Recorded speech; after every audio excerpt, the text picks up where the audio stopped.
এই গল্প হল একটি সরল মেয়ে গঙ্গার, যার মা তার জন্মের সময় মারা যায়। তারপর বাবা আবার একটি বিয়ে করে, কিন্তু সৎ মা কোনোদিনও তাকে নিজের মেয়ে বলে মনে করেননি। ছোট থেকেই গঙ্গা ঘরের সব কাজ করে, সব কথা শোনে, কোনো তর্ক না করেই। রীতা ওর ছোট বোন ছিল, ওর মায়ের চোখের মণি, আর গঙ্গা ছিল ঘরের চাকরানী। আর গঙ্গার বাবা কাজের জন্য বেশিরভাগটাই বাইরেই থাকে, আর মাসে মাসে ঘরে তিনি টাকা পাঠাত। সকাল ৫টায় গঙ্গা ঘুম থেকে ওঠে আর বলে, আজকে আবার উঠতে দেরি হয়ে গেল, মা আবার বকাবকি করবে।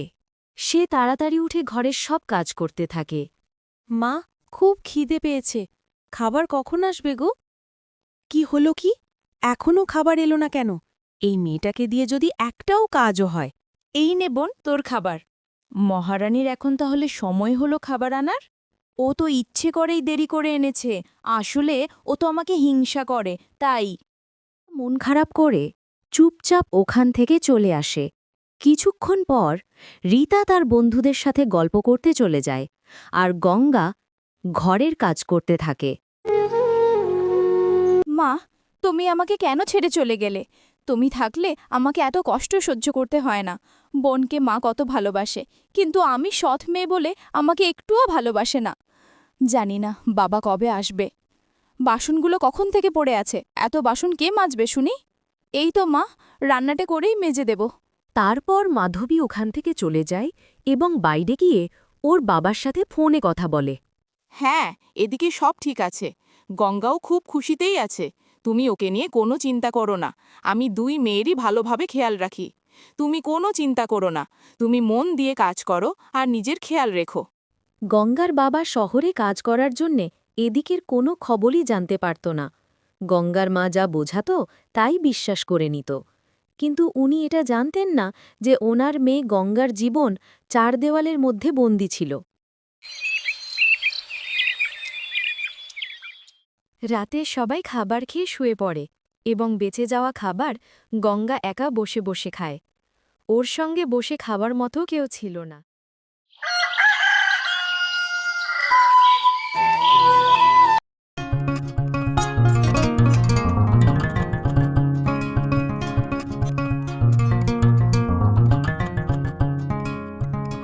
পরের দিন সকালে পাড়ার মহিলারা বসে সবাই কথা বলে।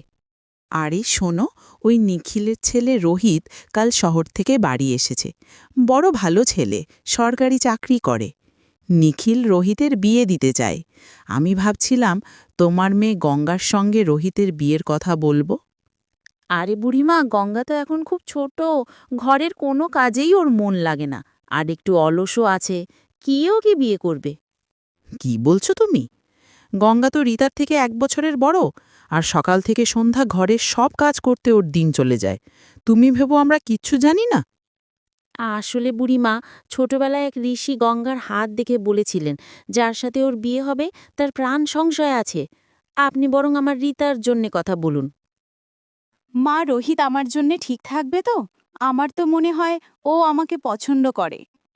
আমার রীতা আমার দেখতেই এত সুন্দর, ওর তো বড় ঘরেই বিয়ে হবে। কিন্তু ওই বুড়ি তো গঙ্গার বিয়ের জন্যে কথা বলছে। কোথায় তুই আর কোথায় গঙ্গা? তোর সঙ্গে ওর তুলনা? তুই এত সুন্দর দেখতে, পুরো রাজকুমারী, আর ওকে দেখেছিস? দুজনেই হেসে ওঠে। গঙ্গা রান্নাঘর থেকে সব শুনতে পায়। আজকে ঘরে বিশেষ কিছু আছে। রীতাকে দেখতে রোহিত ও তার পরিবার আসবে, তার জন্যে রীতা সাজগোজ করছে। মা, দেখো আমাকে কেমন লাগছে। তোকে তো একদম রাজরানীর মতো লাগছে। কারোর নজর না লাগে। তুই খালি ওদের সামনে চুপতা থাকিস, বাকিটা আমি সামলে নেব। আচ্ছা মা। অন্যদিকে গঙ্গা রান্নাঘরে সবার জন্যে খাবার, চা বানাতে থাকে। দুপুর হতেই রোহিত ও তার মা এবং তার বাবা রীতাকে দেখার জন্যে আসে।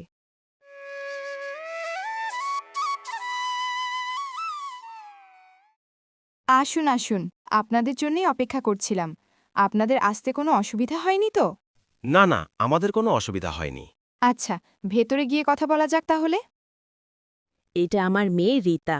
রীতা তখন হাসি মুখে তাদের হাত জোড় করে প্রণাম করে। আরে, আপনার মেয়েকে সত্যি দেখতে খুব সুন্দর, পুরো ঘরের লক্ষ্মী। আমার মেয়ে নিজের হাতে আপনাদের জন্যে মিষ্টি চা বানিয়ে এনেছে। আপনারা খেয়ে দেখুন না, আমার মেয়ের হাতের রান্না খুব সুন্দর। খেয়ে দেখুন। এইটা তুমি নিজের হাতে বানিয়েছ? সত্যি খুব সুন্দর হয়েছে খেতে। তো মা, এটা কিভাবে বানালে একটু বলো তো শুনি। না আমি ওই রীতা ঘাবড়ে যায়। সে কিছুই বলতে পারে না। তাই দেখে রোহিতের মায়ের সন্দেহ হয়। তখনই ওর মায়ের চোখ পড়ে গঙ্গার ওপর। রান্নাঘরে যেই মেয়েটা দাঁড়িয়ে আছে, ওটা কে? ওটা আমার বড় মেয়ে গঙ্গা। ও ওখানে একা দাঁড়িয়ে আছে কেন? ওকে এখানে ডাকুন। গঙ্গা ঘরের ভেতরে আসে এবং রোহিতের মা ওকে বলে, এই রান্নাগুলো কি তুমি বানিয়েছ? ভেতরে কি কথা হয়েছে? গঙ্গা সেই সবের কিছুই জানত না। সে না জেনেই সব সত্য কথা বলে। হ্যাঁ, এইগুলো আমি বানিয়েছি। কিভাবে বানালে আমাকে একটু বলো দেখি শুনি। গঙ্গা কিভাবে বানিয়েছে সব বলে দিল। তখনই রোহিত ও তার পরিবার বুঝতে পারে রীতা ও তার মা বানিয়ে বানিয়ে মিথ্যে কথা বলছে। তার মানে আপনার ছোট মেয়ে রীতা এটা বানায়নি, আপনি এতক্ষণ আমাদের মিথ্যে বলছিলেন। না, আমি মিথ্যে বলিনি। সেটা তো আমরা বুঝতেই পারলাম। আমি আমার ছেলের বিয়ে এখানে কিছুতেই দেব না, যারা মিথ্যে দিয়ে সম্পর্ক শুরু করে। তাহলে আপনি এখন আসতে পারেন।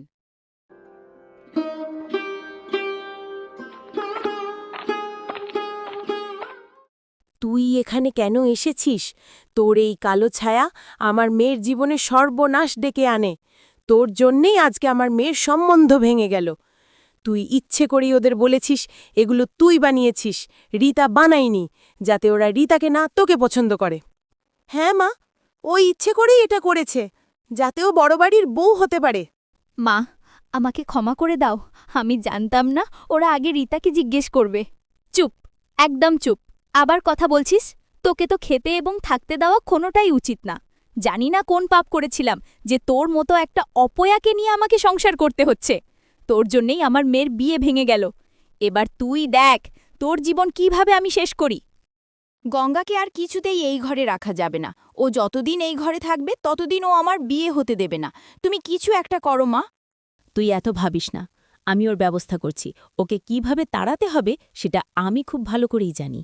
মা ও মি গঙ্গাকে তাড়ানোর জন্য ফন্দি করতে লাগল, যাতে গঙ্গা সারা জীবনের জন্য ওদের জীবন থেকে চলে যায়। সেই সন্ধ্যায় রীতার বন্ধুরা বাড়িতে আসে। রীতা তাদের বলে কালকে কি হয়েছে এবং তার বন্ধুদের বলে যে আমাদের গ্রামে এমন কোনো ছেলে আছে যে কিনা খুব গরিব, যাকে বিয়ে করলে সেই মেয়ের জীবন নরক হয়ে যাবে। হ্যাঁ, আছে একটা ছেলে, সে খুব গরিব, ঠিক করে খেতে পারে না, পড়তেও পারে না, ভাঙা ঘর, শুনেছি ঘরটা বন্ধকে দেওয়া, ছাড়াতেও পারে না। তার একটা অসুস্থ মা আছে। কিন্তু তুই কেন জিজ্ঞেস করছিস? তুই কি করবি এমন ছেলেকে নিয়ে? গঙ্গার বিয়ে দেব তাই খোঁজ করছি। এমন একটা ছেলের সঙ্গে ওর বিয়ে দিবি? এটা তো ঠিক না, এটা তো রীতিমতো ওকে ঠকানো হচ্ছে। ঠকানো কিসের, বরং ওর ভালোর জন্যেই করছি। ওর বয়স হয়েছে, কতদিন বা বাপের বাড়িতে থাকবে। তোরা এখন আয়, বাকিটা আমরা বুঝে নেব। পরের দিন সকালে গঙ্গার বাবার ফোন আসে আর বলে, আমি এখন 1 বছর আসতে পারবো না, কাজের খুব চাপ। আমি টাকা পাঠিয়ে দেব, তোমরা ভালোভাবে থেকো। এটা শুনে গঙ্গার মায়ের মুখে হাসি ফুটে ওঠে। তোর বাবা এখন আসতে পারবে না, কাজে চাপ আছে। তাহলে আর দেরি করে লাভ নেই। যত তাড়াতাড়ি সম্ভব আমাদের পথের কাঁটাকে দূর করে দাও মা।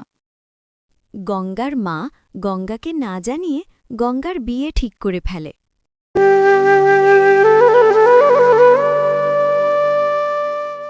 এই নে ধর, তাড়াতাড়ি তৈরি হ, আজকে তোর বিয়ে আছে। আমাকে অনেক জ্বালিয়েছিস, এই বাড়ির অন্ন ধ্বংস করেছিস। এবার ভালোই ভালোই বিদায় হলে আমরা বাঁচি।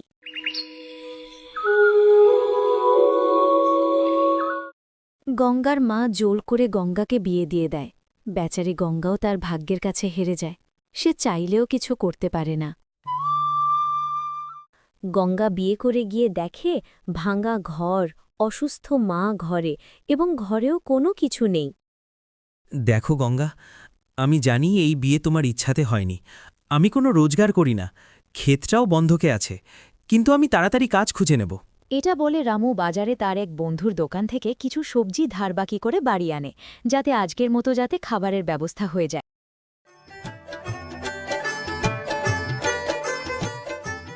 আমি কিছু সবজি এনেছি আজকে, তুমি এটা দিয়ে কিছু একটা বানিয়ে নাও, কালকে আমি কোনো কাজ খুঁজে নেব। গঙ্গা অল্প সবজি দিয়েই এত সুন্দর রান্না করে, তাই খেয়ে রামুর মা বলে, মা, তুমি অল্প সবজি দিয়ে এত সুন্দর খাবার বানিয়েছ, তোমার হাতে তো জাদু আছে, সাক্ষাৎ অন্নপূর্ণা। রামু মনে মনে খুব খুশি হয়। ওইদিকে রীতারও বিয়ে হয়ে যায় খুব ধুমধাম করে, বড় বাড়িতে। রীতার মা এবার খুব খুশি, গঙ্গাও বিদায় হয়েছে যেমনটা চেয়েছিল। রীতা এখন নিজের ঘরে অহংকার মহারানীর মতো রাজ করে। তার অহংকার আরও বেড়ে যায়। সকাল থেকে তোমাকে আমি দেখছি, তুমি ঠিকভাবে কাজ করছো না, সময় নষ্ট করছো শুধু। ঠিকভাবে মন দিয়ে কাজ করো, না হলে তোমাকে দূর করে দেব এখান থেকে। গঙ্গা, আমি আমার একটা বন্ধুর ক্ষেতে কাজ পেয়েছি, আর কোনো চিন্তা করতে হবে না। গঙ্গা ও তার শাশুড়ি এই কথা শুনে খুব খুশি হয়।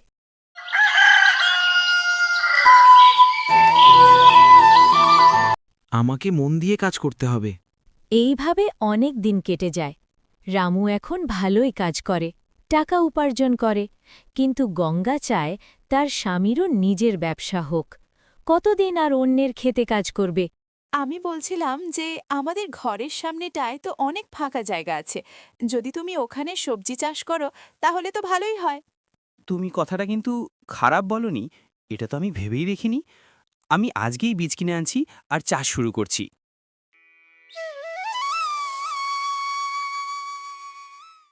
অনেক দিন কেটে গেছে, রামুর ক্ষেতে এখন অনেক সবজি হয়েছে। মা, গঙ্গা, দেখো আমার জমিতে কত সবজি হয়েছে। এইসব গঙ্গার জন্যেই হয়েছে। আমাদের বাড়িতে মা লক্ষ্মীর রূপ হয়ে এসেছে। না মা, আমি কিছুই করিনি, এই সব ভগবানের আশীর্বাদ আর ওনার কষ্টের ফল। রামু সবজি চাষ করে এবং সেই সবজি বাজারে বিক্রি করে। এইভাবে ওর ব্যবসা ভালোই চলে। রামুর ঘরের অবস্থা এখন আগের থেকে অনেক ভালো হয়ে গেছে। রামুর কাছে এখন অনেক টাকা। মা, আমি ভাবছিলাম যে আমাদের কাছে এখন ভালোই টাকা আছে, তো আমরা একটা বড় বাড়ি কিনে নিই, আর যেই জমিটা বন্ধক আছে ওটাও ছাড়িয়ে নিয়ে আসি। গঙ্গা ও মা খুব খুশি হয়। রামুও তার জমিটা ছাড়িয়ে নেয়। এখন সবাই খুব খুশি। অন্যদিকে রীতা তার কর্মের ফল ভোগ করে। তার স্বামীর ব্যবসায় অনেক বড় ক্ষতি হয়। তার জায়গা জমি সব নিয়ে নেয়। রীতা ও তার স্বামী রীতার মায়ের কাছে আসে এবং রীতা তার মাকে সব খুলে বলে।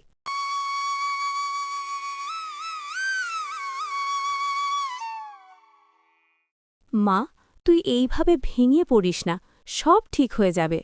লোকমুখে শুনেছি গঙ্গা নাকি অনেক বড়লোক হয়ে গেছে। তুই ওর কাছে যা, হয়তো ও তোকে কোনো সাহায্য করবে। ও কেন আমাকে সাহায্য করবে বলো? ও তো আমার এই অবস্থা দেখে খুশি হবে।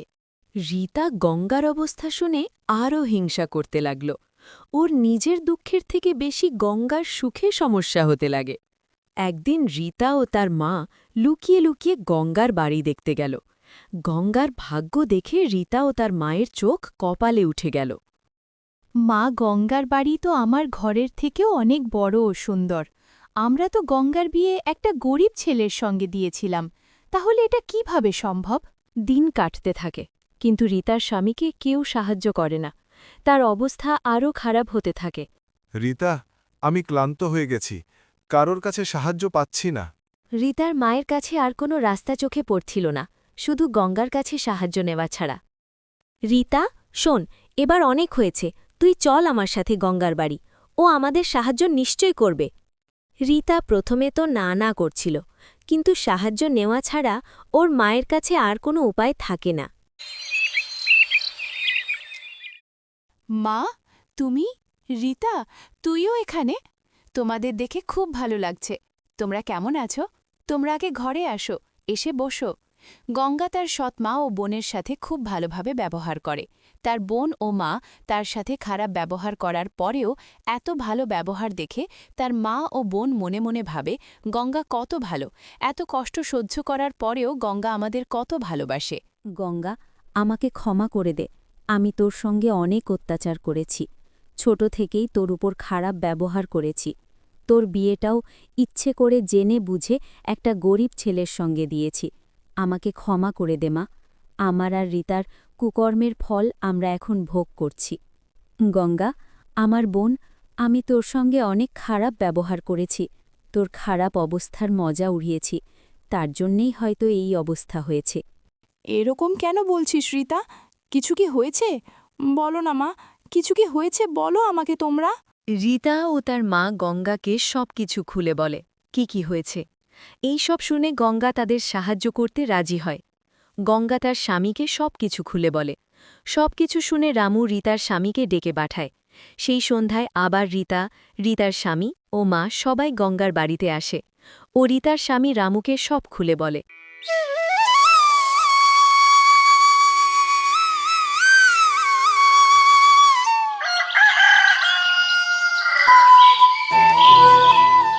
পরের দিন সকালে রীতার স্বামী রামুকে নিয়ে গেল পাওনাদারের কাছে। রামু তার টাকা দিয়ে তাদের সব জায়গা জমি ছাড়িয়ে নেয় এবং তাদের আবার ফিরিয়ে দেয়।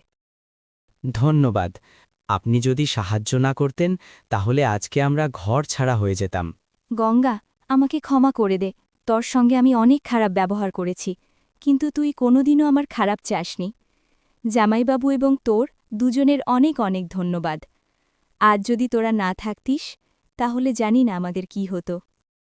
রীতা, তুই আমার বোন, তোর ভালো খারাপ দেখার দায়িত্ব তো আমারও। তুই সব সময় ভালো থাক, এটাই আমি চাই। রীতা ও তার মা নিজেদের ভুল বুঝতে পারে এবং মনে মনে নিজেদের খারাপ মনে করে।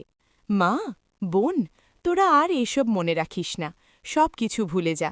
এখন থেকে আবার নতুন করে শুরু কর।